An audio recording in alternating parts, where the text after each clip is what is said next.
like a Hellcat.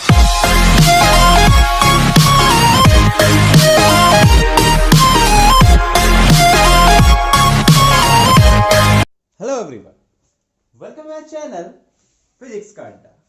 अगर आप इस चैनल में नए हैं तो वीडियो देखने से पहले मेरे चैनल को सब्सक्राइब करें, वीडियो को लाइक करें और दोस्तों के साथ शेयर करें।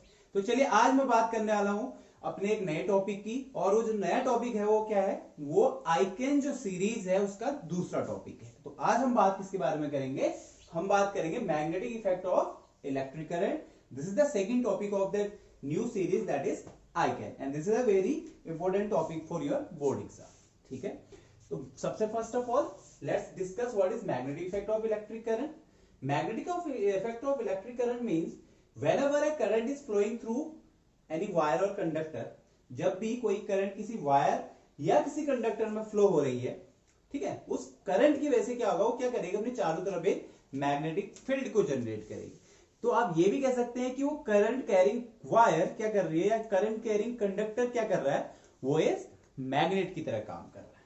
ठीक है, तो इसकी जो खोज की थी, इसकी जो डिस्कवरी की थी, वो ओर्स्टेड ने की थी। ओर्स्टेड एक साइंटिस्ट है, ठीक है, who discovered the relationship between electricity and magnetism.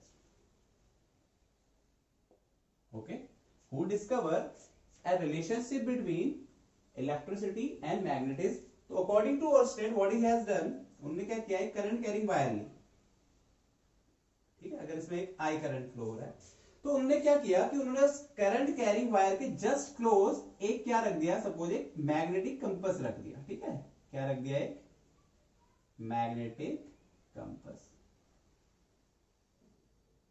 जैसे उन्होंने मैग्नेटिक कंपास रखा किसी करंट कैरिंग वायर से, तो व्हाट ही ऑब्जर्व, जब भी इस करंट वायर से करंट फ्लो हो रही थी, जिस वायर से करंट फ्लो हो रही थी, तो उन्होंने ऑब्जर्व किया कि जो एक कंपास है उसमें जो मैग्नेटिक निडल लगी हुई है वो क्या कर रही है, यहां पर डिफ्लेक्ट हो रही है। मतलब उन्होंने क्या ऑब्जर्व किया, यहां पर डिफ्लेक्शन ऑब्जर्व किया। फिर उन्होंने एक बार और यही चीज की, लेकिन उस टाइम पे करंट को जीरो रख दिया, तो उन्होंने ऑब्जर्व किया कि यहां पे मैग्नेटिक कंपास कोई भी डिफ्लेक्शन नहीं दे रहा है।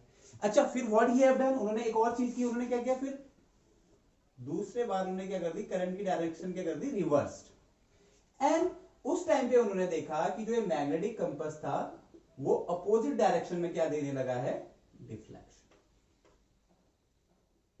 ठीक है, अब जो आपका मैग्नेटिक कंपास है वो जनरली किससे बना हुआ है, मैग्नेटिक कंपास जो जनरली बना हुआ है वो बना हुआ है आपके मैग्नेटिक स्मॉल जो उसके नीडल लगे रहते हैं, वो क्या होते हैं, मैग्नेटिक नीडल होते हैं। ठीक है, मतलब उसके अंदर क्या है, कुछ मैग्नेटिज्म है। अब जब भी इस मैग्नेटिक कंपास में डिफ्लेक्शन आ रहा है तो उसका मतलब क्या है, देखिए किसी भी मैग्नेटिक कंपास में या किसी भी मैग्नेट में डिफ्लेक्शन या फोर्स तभी लगेगा जब वो किसी दूसरे मैग्नेट के करीब रखा हुआ हो या किसी दूसरे मैग्नेट के पास रखा हुआ हो। तो जब इस वायर, अब देखिए यहां पे कोई मैग्नेट तो है नहीं, दूसरा एक ही मैग्नेट है हमारे पास, दैट इज मैग्नेटिक कंपास, जिसमें मैग्नेटिक नीडल लगी हुई है। तो जब इस मैग्नेटिक कंपास को मैंने करंट कैरिंग वायर के साथ रखा तो इसने क्या किया, डिफ्लेक्शन दिया। ठीक, अब डिफ्लेक्शन सिर्फ मैग्नेट के साथ दे सकता है, तो इसका मतलब क्या है कि कहीं ना कहीं इस करंट कैरिंग वायर ने क्या जनरेट किया हुआ है, एक मैग्नेटिक फील्ड जनरेट किया हुआ है। और जब मैंने इस कंपास को उस मैग्नेटिक फील्ड में रखा तो उसने एक फोर्स लगाया, ठीक है, और फोर्स लगने की वजह से क्या हो गया, इसमें डिफ्लेक्शन आ गया। या आप ये भी कह सकते हैं कि ये करंट कैरिंग वायर क्या था, एक मैग्नेट की तरह काम कर रहा है, और जब भी मैंने किसी दूसरे मैग्नेट को या मैग्नेटिक कंपास को क्या किया, इस करंट कैरिंग वायर के साथ रखा तो उसने क्या दिया, डिफ्लेक्शन। तो मतलब इससे क्या हमें कंक्लूजन निकला कि a current carrying wire, a current carrying wire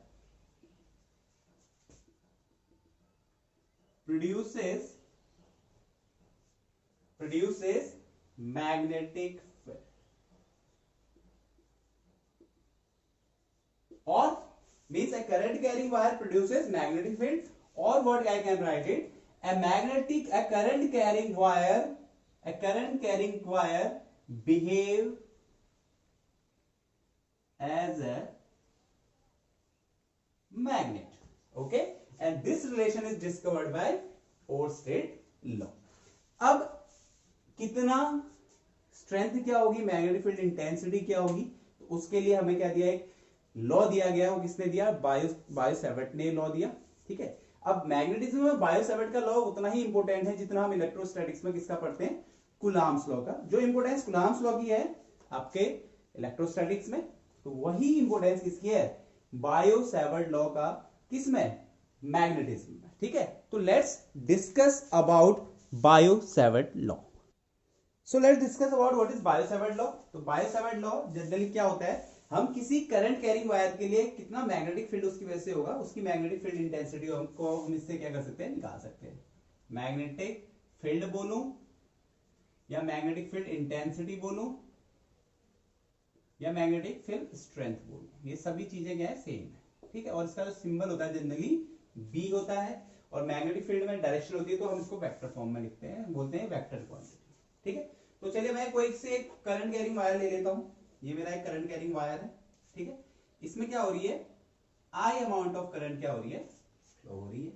ठीक, अच्छा, अब सपोज इसके इस पॉइंट से किसी पी पॉइंट जो कि यहां से आर दूरी पर है, मुझे वहां पर क्या निकालना है, मैग्नेटिक फील्ड निकालना है। ठीक है, अब सपोज इस जो ये एलिमेंट है, छोटा सा एलिमेंट है, इसको मैंने बोल दिया DL, that is the current element. इस छोटे से एलिमेंट के लिए मुझे क्या निकालना है, मैग्नेटिक फील्ड निकालना है, और जो क्या होगा, बहुत छोटा magnetic field, that is dB.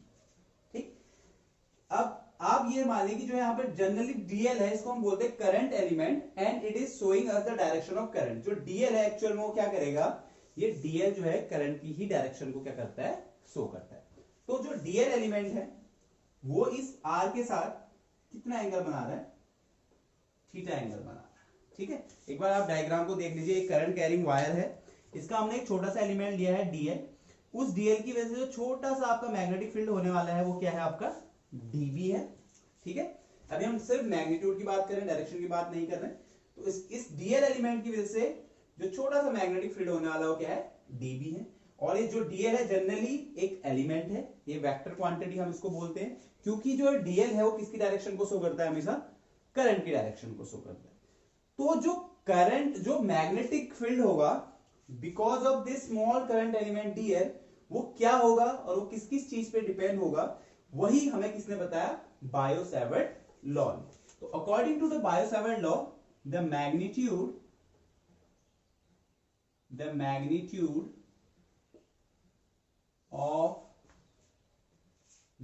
of the magnetic field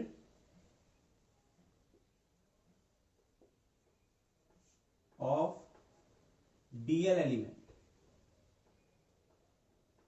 element is, तो अब किस किस चीज पे डिपेंड करता है, तो फर्स्ट ऑफ ऑल ये डिपेंड करता है, अगर इसको कैपिटल आई दिखा दो तो first of all the magnetic field is directly proportional to the amount of current. मतलब जितनी ज्यादा यहां पर क्या होगी, करंट होगी, उतना ही ज्यादा यहां पर क्या होगा, मैग्नेटिक फील्ड होगा। ओके, सेकेंड, जितना it is directly proportional to the current element, that is DL. मतलब जितना ज्यादा हम एलिमेंट जितना बड़ा लेंगे उतना ही ज्यादा क्या होगा यहां पर, magnetic field. Okay, and the third चीज जो जिसपे डिपेंड करेगी वो क्या है, angle between DL and R. ठीक है, जितना ज्यादा एंगल उतना ज्यादा मैग्नेटिक फील्ड। तो जनरली जो यहां पे आपका मैग्नेटिक फील्ड होगा वो किस पे डिपेंड करेगा, it is depends on the sine theta. ठीक है, मतलब जितनी ज्यादा करंट उतना ज्यादा मैग्नेटिक फील्ड, जितना ज्यादा करंट एलिमेंट हमने लिया हुआ है उसके लिए उतना ज्यादा मैग्नेटिक फील्ड होगा। मतलब इतने के लिए इतना है, तो थोड़ा और बढ़ा दूंगा तो इसकी वैल्यू भी क्या हो जाएगी, बढ़ जाएगी। और अगर एंगल बढ़ा दूंगा डीएल और इसके बीच, दोनों के बीच आर और डीएल के बीच अगर एंगल बढ़ेगा तो उसकी वजह से मैग्नेटिक फील्ड भी बढ़ेगा। लेकिन जो आर है उस पर कैसे डिपेंड करेगा, देखिए कभी भी कोई भी चीज मुझसे दूर जा रही है या इसके प्रॉपर पॉइंट से अगर दूर जा रही है, तो दूर जाने पर क्या होता है, स्ट्रेंथ कम हो जाती है। ठीक है, तो एक और चीज पे डिपेंड करती है, that is it is inversely proportional to the square of the distance between from the current element from the point P. तो इन चार चीजों पे क्या करती है, करंट डिपेंड करती है। ठीक, फर्स्ट ऑफ ऑल किस पे डिपेंड करती है, डी बी आई पे, इसके बाद करंट एलिमेंट पे, उसके बाद साइन थीटा पे, और उसके बाद आर स्क्वायर। अगर मैं इन तीनों इक्वेशंस को कंबाइन कर दूं, तीनों इक्वेशंस को क्या कर लूं, कंबाइन कर लूं चारों को, तो ये क्या रिलेशन मुझे बनेगा, मुझे ये रिलेशन मिलेगा, that dB is directly proportional to I dl sin theta upon r square. Means B is directly proportional to I dl and sin theta and inversely proportional to r square. अब मैं क्या करूंगा यहां पर, इस proportionality constant को अगर मैं हटाऊं तो ये क्या बन जाएगा, relation k I dl sin theta upon r square. ठीक, now for this the value of k is, k की जो वैल्यू होती है वो होती है आपकी, that is mu naught upon 4 पाई. ठीक है, जैसे हम इलेक्ट्रोस्टैटिक्स में पढ़ते हैं कि जो k की वैल्यू होती है वो 1 अपॉन क्या होती है, 1 अपॉन 4 पाई एप्सिलॉन नॉट होती है. तो यहां पे जो k की वैल्यू होती है जनरली वो क्या होती है, म्यू नॉट अपॉन 4 पाई. ठीक है, और जनरली फ्री स्पेस के लिए ये किसके लिए होती है, फ्री स्पेस के लिए. ठीक है, फॉर फ्री स्पेस आप कह सकते हैं कि जो k की वैल्यू होती है म्यू नॉट अपॉन 4 पाई होती है, और इसकी वैल्यू भी होती है जैसे आपके इलेक्ट्रोस्टैटिक फोर्स कांस्टेंट की वैल्यू होती थी. ठीक, इसकी भी होती है. तो इसकी जो यूनिट होती है, सॉरी वैल्यू होती है 10⁻⁷ टेस्ला मीटर पर एम्पियर. क्या होती है इसकी वैल्यू, 10⁻⁷ टेस्ला मीटर पर एम्पियर. ठीक, और ये जो कांस्टेंट है म्यू नॉट, इसको बोलते हैं हम, वहां पर क्या बोलते थे, परमिटिविटी. यहां पर क्या बोलते हैं, परमिएबिलिटी. जनरली ये किसकी प्रॉपर्टी होती है, मीडियम की. यहां पे म्यू नॉट को हम क्या बोलते हैं, परमिएबिलिटी ऑफ फ्री स्पेस. ठीक है, तो अगर मैं इसको यहां पे वैल्यू रख दूं तो जो रिलेशन है वो क्या बन जाएगा आपके पास, that is dB is equal to mu not upon 4 pi. क्या बना रिलेशन, अब k की वैल्यू रख दी, mu not upon 4 pi into I dl sin theta upon r. So this is the magnitude. This is the magnitude of the magnetic field. ठीक है, और ये इसका जनरली क्या फॉर्म कहलाता है, स्केलर फॉर्म. तो जो स्केलर फॉर्म है मैग्नेटिक फील्ड का, due to a small current element dl, that magnitude is given by, or that value of that magnetic field in the scalar form that is given by dB is equals to 4 mu naught upon 4 pi I dl sin theta upon r square. ठीक है बच्चों, जल्दी से इसको note कर लीजिए आप.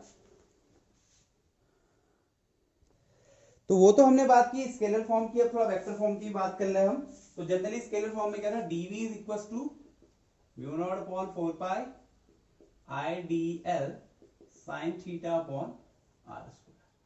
ठीक है बच्चों, अब देखिए जनरली जब थीटा यहां पर क्या है, angle between dl and r, लेकिन ऊपर r है नहीं, तो मैं क्या कर सकता हूं, मैंने क्या किया, r से इसको मल्टीप्लाई भी किया, r से इसको डिवाइड किया. तो ये क्या बन गया, dB is equal to mu not upon 4 pi I dl r sin theta upon r cube.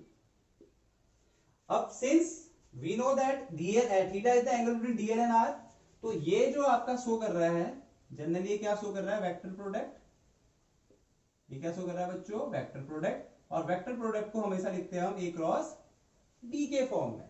ठीक, तो अगर मैं यहां पे इसको वेक्टर फॉर्म में लिखूं तो क्या लिख सकता हूं, देखिए यहां पे dl आपको क्लियर होना चाहिए, dl is a vector quantity. Why, because dl जो करंट एलिमेंट है वो जनरली किसकी डायरेक्शन को शो कर रहा है, इस करंट I की डायरेक्शन को क्या कर रहा है, ये dl शो कर रहा है, जबकि r ये है.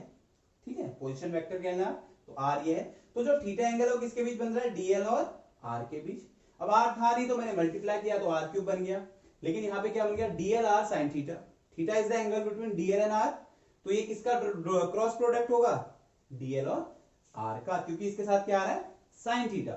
तो अगर मैं इसको वेक्टर फॉर्म में लिखूं तो कैसे लिखूंगा, dB is equal to mu not upon 4 pi, तो कांस्टेंट है, I is also constant over here, and this will become dl cross r upon r.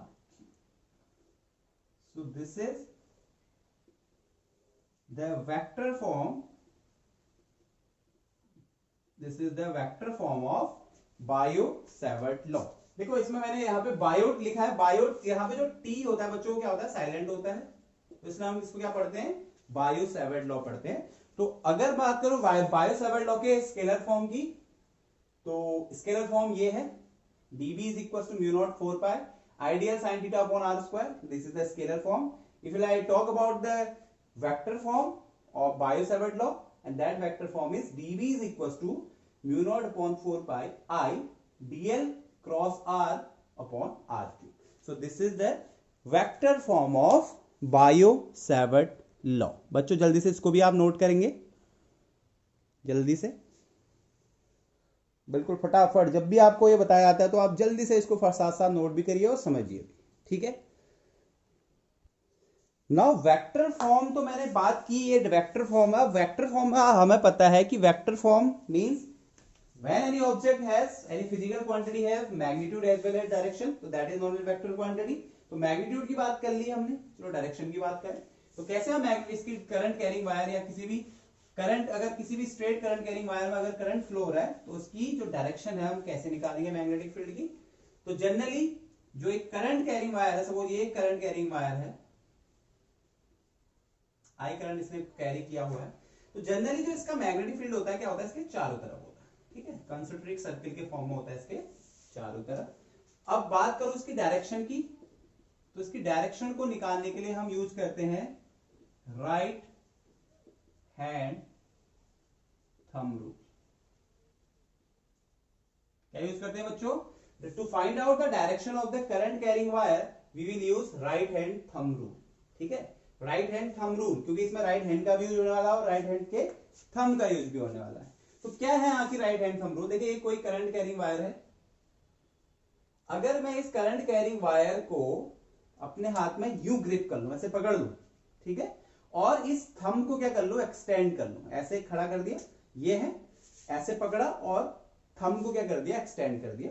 तो जब मैंने इसको एक्सटेंड किया तो what is the right hand thumb rule, आप देखिए कि अगर ये एक्सटेंडेड थंब, क्या बच्चों, अगर एक्सटेंडेड थंब आपका शो कर रहा है किसकी डायरेक्शन, करंट की, तो जो कर्ल फिंगर होंगे आपके, जो direction of the curl finger होंगे वो क्या शो करेंगे, जो direction of the curl finger होंगे वो क्या शो करेंगे, they will show the direction of magnetic field, they will show the direction of B, ठीक है। तो अगर इसके लिए मैं राइट हैंड थंब रूल लगाऊं तो देखिए ये है, अब ये करंट पकड़ा मैंने ऐसे, करंट ऊपर को है, ठीक है, आप देख सकते हैं, देख सकते हैं आप इसको, क्या है, देखिए ऐसे पकड़ा है, ठीक है, ऐसे पकड़ा है मैंने इसको, आप देखिए ये तो थंब है, किसकी डायरेक्शन को शो कर रहा है, करंट की, तो जो एक कर्ल फिंगर है किसकी डायरेक्शन को शो करेंगे, आपकी मैग्नेटिक फील्ड की। तो यही रूल यहां पे अगर मैं लगाऊं तो इसका जो मैग्नेटिक फील्ड होता है वो कैसे होता है, ऐसे, तो इसका जो मैग्नेटिक फील्ड की डायरेक्शन होगी क्या होगी, कुछ ऐसे होगी, यहां को आउटवर्ड है यहां को, और यहां को क्या है, इनवर्ड है, ठीक है बच्चों। अब कभी कभी एक और इंपॉर्टेंट चीज आपको मैं यहां पर बता दूं कि अगर कहीं पे आउटवर्ड शो करना है तो आप उसको कैसे शो करेंगे, कहीं पे आपको इनवर्ड शो करना है तो वहां पर किस सिंबल को हम यूज करके इनको शो कर सकते हैं, ठीक। तो अगर कहीं पे अगर आपको शो करना है इनवर्ड डायरेक्शन, कहीं पे आपको क्या शो करना है, इनवर्ड डायरेक्शन शो करना है, तो आप क्या यूज करिए, वहां पर क्रॉस का सिंबल यूज करिए। If anywhere the cross is given, कहीं पे आपको क्रॉस दे रखा है तो उसका मतलब है जो डायरेक्शन होगी हमेशा कहां की तरफ होगी, अंदर की तरफ, दैट इज इनवर्ड डायरेक्शन। और अगर कहीं पे डॉट दिया हुआ है तो डॉट का मतलब होता है आउटवर्ड डायरेक्शन, ठीक है। तो अब देखिए यहां पे कहां है, आप इसको लगा भी सकते, देखिए यहां पे कहां को जा रहे हैं मेरे थंब, टुवर्ड्स द बोर्ड, तो यहां पे जो डायरेक्शन होगी दैट इज क्रॉस, ठीक है, बी की जो डायरेक्शन होगी कहां को होगी, अंदर को, और यहां पे डायरेक्शन कहां को है, आउटवर्ड, बाहर की तरफ, तो इसको क्या शो कर दूंगा मैं, डॉट से, ठीक। तो ये क्या है, अगर आपको कहीं पे इनवर्ड डायरेक्शन शो करना है तो उसके लिए आप क्रॉस यूज करेंगे, अगर आपको कहीं पे आउटवर्ड डायरेक्शन शो करना है तो वहां पर आप क्या करेंगे, डॉट यूज करेंगे। तो इसको भी बहुत केयरफुली आपको क्या करना है, नोट डाउन करना है, क्योंकि ये बहुत ज्यादा क्या है, इंपॉर्टेंट, जल्दी से नोट डाउन कर लो इसको। अब इसमें एक और चीज पूछती है, अगर करंट की डायरेक्शन को रिवर्स कर दूं तो, if I reverse the direction of current, तब क्या, फिर थंब रूल, अब एक्सटेंड थंब कहां को जाएगा, नीचे की तरफ, तो इसके लिए मैग्नेटिक फील्ड क्या होगा, यहां से बाहर आ रहा है आउटवर्ड, देख सकते हैं ना आप, यहां से बाहर तो यहां पे डॉट, और यहां से क्या जा रहा है अंदर, तो यहां पर क्रॉस, यहां पे कैसा होगा अंदर। सो दिस इज द रूल। इसमें हम स्क्रू रूल भी यूज कर सकते हैं, जिस डायरेक्शन में हम चीज को घुमा रहे हैं, ठीक है, वो डायरेक्शन मैग्नेटिक फील्ड की होगी, और जिस डायरेक्शन में चीज ऊपर को जा रही है, स्क्रू ऊपर को जा रहा है, वो डायरेक्शन किसकी होगी, करंट की। तो ये रूल है। इनवर्ट आउटवर्ड आप देख लीजिए, क्रॉस से हमें हमेशा क्या रिप्रेजेंट करना है, इनवर्ट डायरेक्शन को, और डॉट से हमेशा क्या रिप्रेजेंट करना है हमने, आउटवर्ड डायरेक्शन को। तो जल्दी से इसको नोट कर लीजिए, this is the law that is used to find out the direction of the magnetic field around a current carrying conductor और around a current carrying wire. तो जल्दी से इसको भी क्या करिए आप, नोट करिए। चलिए थोड़ा सा इन्हीं रूल्स को हम यूज करें, और कुछ आपको और चीजें मैं इंपोर्टेंट बताने की कोशिश करूंगा, ताकि आपको आने वाले जो लेक्चर है उनमें इजीली आप चीजों को समझ सके। अब सपोज आपको एक करंट कैरिंग वायर दे रखी है, and this is the direction of current I. तो ये पॉइंट है P और ये पॉइंट है Q, ठीक है। या आपको क्या दे रखा है, एक करंट कैरिंग वायर दे रखी है, इसकी डायरेक्शन ये है, करंट में करंट की डायरेक्शन ये है, and this is the point P and this is the point Q. Now you have to identify whether the direction P point पे डायरेक्शन क्या होगी मैग्नेटिक फील्ड की, और Q पॉइंट पे क्या होगी। तो कैसे करेंगे, देखिए राइट हैंड लगाया, एक्सटेंड थंब, यहां पे देखें जैसे ही मैं करूं तो यहाँ हाथ कहां को जा रहा है, मेरे फिंगर की डायरेक्शन कहां है, इनवर्ट डायरेक्शन में, कहां की तरफ है, अंदर। तो यहाँ पे मैग्नेटिक फील्ड की डायरेक्शन क्या होगी, इनवर्ट। और अगर मैं यही चीज बाहर यहां देखूं पॉइंट P पे, तो यहां देखूंगा फिंगर कहां की तरफ आ रहे हैं, बाहर की तरफ, तो यहां पे जो डायरेक्शन होगी वो क्या होगी, आउटवर्ड। सेम चीज यहां पर, अब यहां पे करंट की डायरेक्शन ये है, thumb, this is the direction of current. तो अगर यहां पर देखूं तो यहां पे मेरे जो फिंगर है वो कहां की तरफ जा रहे हैं, टुवर्ड्स द बोर्ड, वो इनवर्ट जा रहे हैं बोर्ड की तरफ। तो यहां पे जो डायरेक्शन होगी वो क्या होगी, क्रॉस। और जैसे ही ये किया तो यहां डायरेक्शन फिंगर कहां को आ रहे हैं, बाहर को आ रहे हैं, तो यहां पे क्या हो जाएगा, डॉट, ठीक। या कहीं कहीं पे आपको ऐसे भी दे सकता है, जैसे now this is the direction of current, cross current है, तो करंट कहां को है, अंदर को, करंट कहां को है, यहां पर क्रॉस अगर दे रखा है, नाउ ये किसकी डायरेक्शन दे रखी है, करंट की। तो what is the magnetic field, तो हमें क्या करना है, अब क्रॉस दे रखा तो इनवर्ट डायरेक्शन में, तो इसकी तरफ मैग्नेटिक फील्ड चारों तरफ होगा। तो अगर यहां पर फिंगर रूल लगाऊं तो थंब की डायरेक्शन अंदर इनवर्ट की तरफ, तो कल फिंगर कहां शो कर रहे हैं मेरे पास, ये शो कर रहे हैं एंटी क्लॉकवाइज डायरेक्शन। इसकी जो डायरेक्शन होगी कुछ ऐसी हो जाएगी। सपोज यही चीज अगर आपके पास ऐसे हो, अब करंट की डायरेक्शन कहां है, आउटवर्ड, ये देखो, तो मैग्नेटिक फील्ड की डायरेक्शन क्या होगी, एंटी क्लॉक। यहां क्या हो जाएगी, क्लॉकवाइज। जब करंट की डायरेक्शन कहां है, इनवर्ड, अंदर की तरफ है, अभी आने वाली चीजों में ये यूज होगा, बहुत इंपॉर्टेंट। तो अगर करंट की डायरेक्शन कहां को, अंदर की तरफ है, इनवर्ड है, तो उस केस में जो मैग्नेटिक फील्ड है उसकी डायरेक्शन क्या है, क्लॉकवाइज है।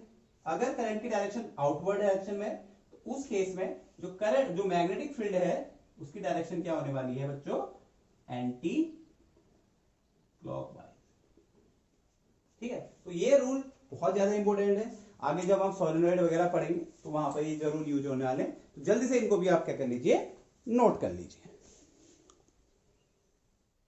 चलिए बच्चों, अब हम थोड़ा सा इसके एक बारे में थोड़ी सी एप्लीकेशन हम इसके देख लेते हैं कि कैसे हम बायोसेवर्ट लॉ को क्या कर सकते हैं, अप्लाई कर सकते हैं, ठीक। तो बायोसेवर्ट लॉ को अप्लाई करने के क्या तरीके हैं, और कैसे हम उसको अप्लाई करेंगे, और कैसे हम उससे मैग्नेटिक फील्ड निकाल सकते हैं। तो first of all let's discuss the first application of Biot Savart law, and that is to find out the magnetic field due to a long straight current carrying conductor और a long straight current carrying wire. Okay, so let's discuss. So first of all let's consider a straight current carrying wire. Straight wire ले लेता हूं मैं सबसे पहले, ये मैंने ले ली स्ट्रेट वायर, थोड़ी सी टेढ़ी हो गई बट स्ट्रेट वायर होगी। अब इसमें क्या है, करंट की जो डायरेक्शन है कुछ ऐसी है, दैट इज अपवर्ड डायरेक्शन, ठीक।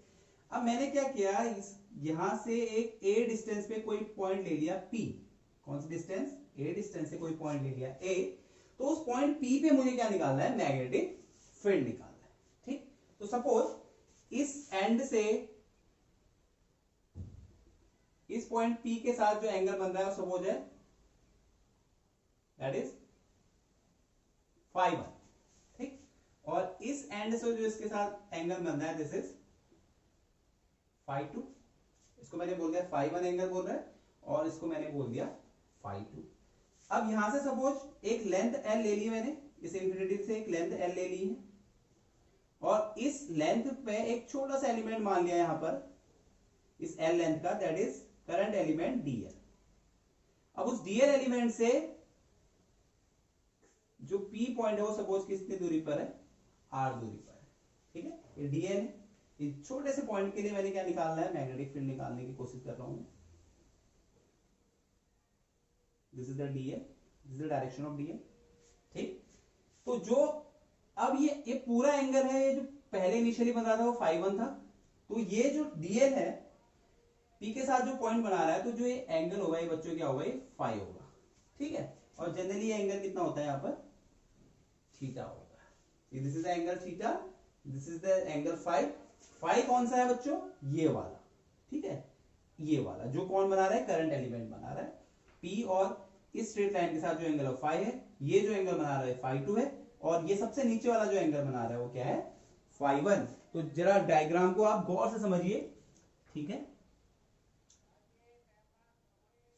चलिए अब तो कैसे हम यहाँ पे बायो-सावर्ट लॉ लगा सकते हैं, एक बार डायग्राम आप ध्यान से देखिए, ठीक है। मैं कोशिश करता हूँ थोड़ा जूम करके दिखा दूँ आपको। ये देखिए, यहाँ पे आप देख सकते हैं ये एंगल है थीटा 1 जो सबसे नीचे बना रहा है, फाई 1 बना रहा है, और जो सबसे ऊपर वाला बना रहा है एंड वो क्या बना रहा है, फाई 2 बना रहा है, ठीक है। So now let's apply what, let's apply Biot Savart law. Now Biot Savart law किसके लिए यूज होता है, generally to find out the magnetic field due to a small current element dl, ठीक है। तो बाय बायो-सावर्ट लॉ या Biot Savart law, what is that law, वो कहता है that B dB is equals to mu not upon 4 pi I d l sine theta upon r square. This is the r, this is the theta, ठीक है, और ये आई है, ठीक है, और ये डीएल एलिमेंट। तो what we are going to do here, we will apply Biot Savart law. चलिए तो स्टार्ट करें, कैसे हम इसको कर सकते हैं। तो जरा ये पॉइंट मैंने माना कि ये जो पॉइंट था O था, ये पॉइंट P है और इसको मैंने मान लिया Q। तो आप देख सकते हैं ये क्या बन रहा है, राइट एंगल ट्राइंगल बन रहा है। So in right angle triangle, right angle triangle that is OQP। अगर राइट एंगल ट्राइंगल को देखूं, अब ये कितना एंगल है बच्चों, this is 90, this is theta and this is phi. तो अगर जनरली देखो ये 90 है, फाई थीटा है, तो यहां पे अगर मैं निकालूं थीटा की जो वैल्यू होगी वो कितनी हो जाएगी बच्चों, 90 माइनस फाई, ठीक है। देख सकते हैं आप, ये 90 है, थीटा है, तो अगर यहाँ ये फाई है, अगर ये थीटा निकालो तो ये क्या होगी, 90 है, 90 माइनस फाई की वैल्यू क्या होगी, थीटा के बराबर। तो यहाँ पे थीटा की वैल्यू आ गई 90 माइनस फाई आ गई, ठीक। तो अगर ये चीज यहाँ पे रख दूं तो साइन थीटा की जो वैल्यू हो जाएगी कितनी हो जाएगी बच्चों, देखिए जनरली आए तो कांस्टेंट रहेंगे, मुझे किसकी चीज की वैल्यू चाहिए, डीएल की वैल्यू चाहिए, साइन थीटा की वैल्यू चाहिए और आर स्क्वायर की वैल्यू चाहिए, ठीक है। इन तीनों वैल्यू को मुझे लाना है और इसको इसमें पुट कर देना है। तो सबसे पहले साइन थीटा की जगह क्या लिखूंगा मैं, that is sine 90 minus phi cos 90, sine 90 minus theta क्या होता है, कॉस थीटा, और कॉस 90 माइनस थीटा क्या होता है, साइन थीटा। तो जो साइन थीटा होने वाला है उसकी वैल्यू क्या हो जाएगी, कॉस फाई के बराबर। बच्चों एक वैल्यू मुझे मिल गई है, यहां पर आप देख सकते हैं राइट एंगल में, यहां पे मैंने वैल्यू रखी। तो जो थीटा की वैल्यू क्या है, जनरली 90 माइनस फाई है, तो sine theta is equal to sine 90 minus phi, और साइन 90 माइनस फाई की वैल्यू क्या होती है, कॉस फाई के बराबर। तो मुझे यहां पर एक चीज मिल गई है, और कौन सी चीज मिल गई है, वो साइन थीटा, और साइन थीटा की जो वैल्यू है वो क्या है बच्चों, that is equal to cos phi. अब वहीं पे एक चीज और लगा सकता हूं मैं, cos फाई की वैल्यू क्या होगी बच्चों, यहां से देखो, अगर इस राइट एंगल में देखूं, cos फाई क्या होता है generally, that is base upon hypotenuse. तो बेस क्या है यहां पर, देखिए ये फाई है, तो फाई जो एंगल के सामने वाली जो साइड होती है परपेंडिकुलर होगी, ठीक है, तो ये बेस हो गया, ये हाइपोटेन्यूज होगी। तो cos फाई की जो वैल्यू हो जाएगी क्या हो जाएगी, a अपॉन आर, ठीक। बच्चों तो मुझे क्या चाहिए, यहां पर आर चाहिए, तो अगर यहाँ पे आर की वैल्यू निकालना चाहूं तो आर इज इक्वल टू क्या हो जाएगा, ए कॉस फाइव। बच्चों देख सकते हैं cos five is equal to है ए अपॉन आर। ठीक, तो अगर यहां से आर निकालूंगा तो आर की वैल्यू क्या आ जाएगी, ए अपॉन कॉस फाइव, ए अपॉन कॉस फाइव हो जाएगी, सॉरी ए अपॉन कॉस फाइव हो जाएगी। और कॉस फाइव अपॉन में होता है तो उसको क्या लिखता हूं, सेक फाइव। तो इसकी वैल्यू जो हो जाएगी क्या हो जाएगी, ए सेक फाइव। तो यहां से अगर स्क्वायर कर दूं, R square is equal to a square sec square five. तो this is the value of are square. अब मुझे क्या वैल्यू मिल गई है, आर स्क्वायर की वैल्यू मुझे मिल गई है, साइन थीटा की वैल्यू मुझे मिल गई है। अब मुझे किसकी वैल्यू निकालनी है बच्चों, यहां पर डी एल की वैल्यू निकालनी है। तो अब डी एल की वैल्यू कैसे निकालूं, तो मैं सेम इसी राइट एंगल ट्राइंगल में देखूं, अगर इसी राइट एंगल ट्राइंगल में देखूं, मुझे एल चाहिए। अब एल कौन सी लेंथ है, एल ये वाली लेंथ है। ये इंफिनिटी लेंथ की कोई वायर थी तो उसका एक छोटा सा पार्ट एल मैंने ले लिया है, ये एल है आपका, तो मुझे एल चाहिए। ठीक, तो अगर इसी राइट एंगल ट्राइंगल में मैं एल के लिए फॉर्मूला लगाऊं तो मैं यहां पे यूज कर सकता हूं tan फाइव।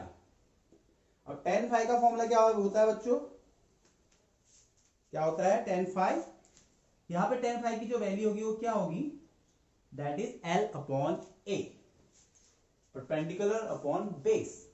ठीक है, तो परपेंडिकुलर क्या है यहां पर एल और बेस यहां पर क्या है ए।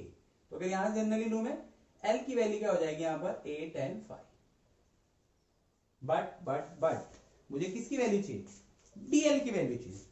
तो डीएल की वैल्यू चलने के लिए मुझे क्या करना पड़ेगा, इसको डिफरेंशिएट करना पड़ेगा, किसके टर्म में, फाइव के टर्म में। तो इसको क्या लिख दूंगा, डीएल ओवर डी फाइव। अब ये तो कांस्टेंट है और tan फाइव का जो डिफरेंशिएशन होता है क्या होता है, सेक स्क्वायर फाइव के बराबर होता है। देख लीजिए बच्चों, मुझे डीएल की वैल्यू चाहिए थी तो मैंने क्या किया, एल को डिफरेंशिएट कर लिया। ठीक, तो डीएल की जो वैल्यू होगी वो क्या होगी, ए सेक स्क्वायर। ठीक है, और डीएल अपॉन डी फाइव की वैल्यू होगी एक सेक स्क्वायर। और जनरली अगर यहां से मुझे डीएल की वैल्यू निकालनी है तो हो जाएगी a sec square five into d. तो देखिए मुझे किसकी चीज की जरूरत थी, डीएल की जरूरत थी, साइन थीटा की जरूरत थी, आर स्क्वायर की जरूरत थी। तो यहां मैंने साइन थीटा को निकाल लिया, यहां मैंने आर स्क्वायर को निकाल लिया, और यहां मैंने क्या कर लिया, डीएल को क्या कर लिया, निकाल लिया है। अब मैं नेक्स्ट स्टेप में क्या करूंगा बच्चों, इसमें वैल्यू पुट कर दूंगा। तो चलिए वैल्यू पुट करें। तो on putting the value, now what I will do, I will just put the value of sine theta over here, I will put the value of are square over here, and I will put the value of dl over here. तो जो छोटा सा small magnetic field हो जाएगा, dB is equal to क्या हो जाएगा, mu naught upon 4 pi, आई तो आई ही रहा।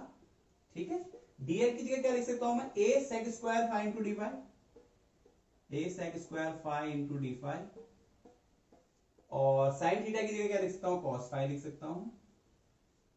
ठीक है बच्चों, और r स्क्वायर की जगह क्या लिख सकता हूं, a square sec square five. मैंने क्या किया आप समझ रहे होंगे, मैंने क्या किया, मैंने साइन थीटा की वैल्यू निकाली, आर स्क्वायर की वैल्यू निकाली, और किसकी वैल्यू निकाल दी मैंने और निकाल दी वैल्यू यहाँ पर डीएल की। ठीक है, आप देख सकते हैं यहाँ पर, ठीक, यहाँ पर आप देख सकते हैं मैंने वैल्यू पुट कर दी है। ठीक है, तो मैंने डीएल की वैल्यू रख दी यहाँ पर। तो सब वैल्यू पुट करने के बाद मुझे कुछ ऐसा रिलेशन मिला।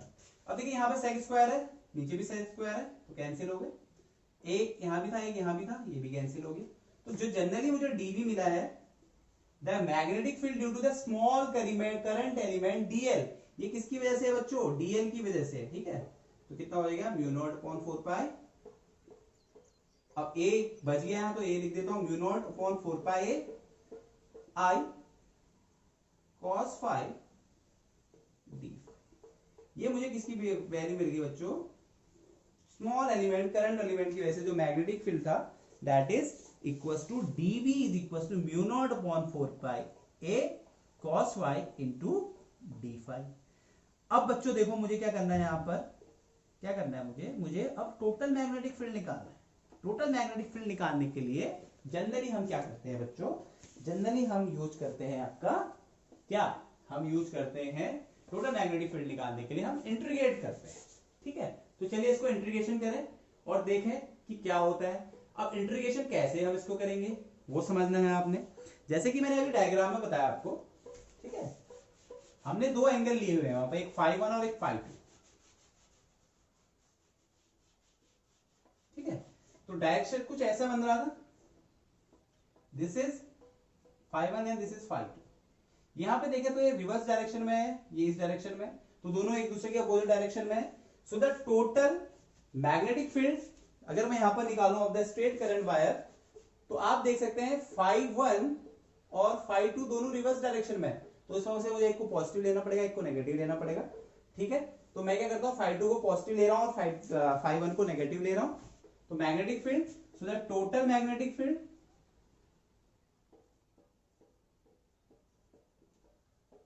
और वेरी कहां से कर रहा है, माइनस φ1 से φ2 तक ये वेरी कर रहा है। माइनस क्यों लिया आप समझ रहे हैं ना। देखिए जब मैंने डायग्राम बनाया, यहां पे मैं बना रहा हूं एक बार और, ये पी पॉइंट था, ये वायर थी, मैंने बोला ये एंगल है φ1, इसकी डायरेक्शन नीचे को रिवर्स, ऐसे जैसे एंगल लिया φ2, आप देख सकते हैं दोनों डायरेक्शन आपस में अपोजिट डायरेक्शन में, तो वो एक पॉजिटिव होगा एक नेगेटिव होगा। तो मैं कंसीडर कर रहा हूं कि φ2 पॉजिटिव है, तो पॉजिटिव φ2 के रेस्पेक्ट में φ1 की डायरेक्शन क्या है बच्चों, वो जस्ट नेगेटिव है। So the total magnetic field it will vary from minus φ1 to φ2। ठीक है, तो कितना होगा वो, इंटीग्रेशन ऑफ माइनस φ1 से φ2 mu not upon 4 pi a cos phi into d phi. जो अब मेरे पास फॉर्मूला आया वो क्या आया, B the magnetic field, total magnetic field is equal to minus φ1 to φ2 dB, और dB की वैल्यू रख दी मैंने, तो mu naught integration of mu naught I upon 4 pi a cos phi d phi हो गया। ठीक, तो जल्दी से इसको आप क्या करेंगे, नोट करेंगे। चलिए अब देखें जो cos, देखो जब भी cos का अगर हम डिफरेंशिएट इंटीग्रेशन करते हैं तो sin phi के बराबर होता है। ठीक, इंटीग्रेशन sin phi के बराबर होता है, जबकि cos phi का ही क्या डिफरेंशिएशन माइनस sin थीटा के बराबर होता है। ठीक है, तो यहाँ पे इसका जो इंटीग्रेशन होगा वो क्या होगा, आप देखो म्यू नॉट अपॉन 4 पाई तो कॉमन आ गया, अंदर में क्या माइनस φ1 टू φ2, ये हो गया cos phi d phi। अब cos phi का जो इंटीग्रेशन होगा phi के टर्म में क्या होता है, sin थीटा के बराबर होता है, sin phi के बराबर, तो हो गया mu naught 4 pi sin phi minus φ1 to φ2, limit ला जाएंगी माइनस φ1 टू φ2। ठीक है, तो चलिए रखें limit, upper limit minus lower limit हम यहां पे पुट करते हैं। तो upper limit mu not upon 4 pi तो सेम रहा, अब sine theta upper limit minus आता है साइन में, upper limit minus lower limit, तो upper limit minus sine that is minus of 5। तो साइन माइनस φ1 की जो वैल्यू होती है बच्चों, साइन माइनस φ1 की जो वैल्यू होती है वो क्या होती है, देखो ये देखो, sine minus x is always equal to minus sine x. तो साइन माइनस एक्स की है तो इसकी वैल्यू क्या होगी, साइन माइनस φ1 है तो इसकी वैल्यू क्या होगी, माइनस साइन φ1, तो माइनस माइनस क्या हो जाएंगे, मल्टीप्लाई हो जाएंगे और क्या बन जाएंगे, प्लस। तो जो फॉर्मूला बचेगा लास्ट में वो क्या बचेगा, b is equal to mu not upon 4 pi a sine φ2 plus sine phi. तो ये क्या आ गया आपके पास, the total magnetic field due to a current carrying straight, due to a straight current carrying wire. ठीक है, यहां पे हमने क्या किया, इसको इंटीग्रेट कर दिया, इंटीग्रेट हुआ तो लिमिट रख दी, लिमिट रखने के बाद जो लास्ट एक्सप्रेशन आ गया मेरे पास दैट इज dB दैट, उसको इंटीग्रेट कर लिया तो मुझे क्या मिल गया यहां पे बच्चों, b की वैल्यू मिल गई mu naught 4 pi a into sine φ2 plus sine φ1। So this is the magnetic field due to a current carrying wire. ठीक, अब इसमें मैं क्या लगा सकता हूं, एक स्पेशल केस लगा सकता हूं, जब जो वायर है लॉन्ग हो और जो पॉइंट P है मैंने कहां पे रखा है, मिडिल पे रखा हुआ है। ठीक है, तो इस पे केस लग दो जल्दी से।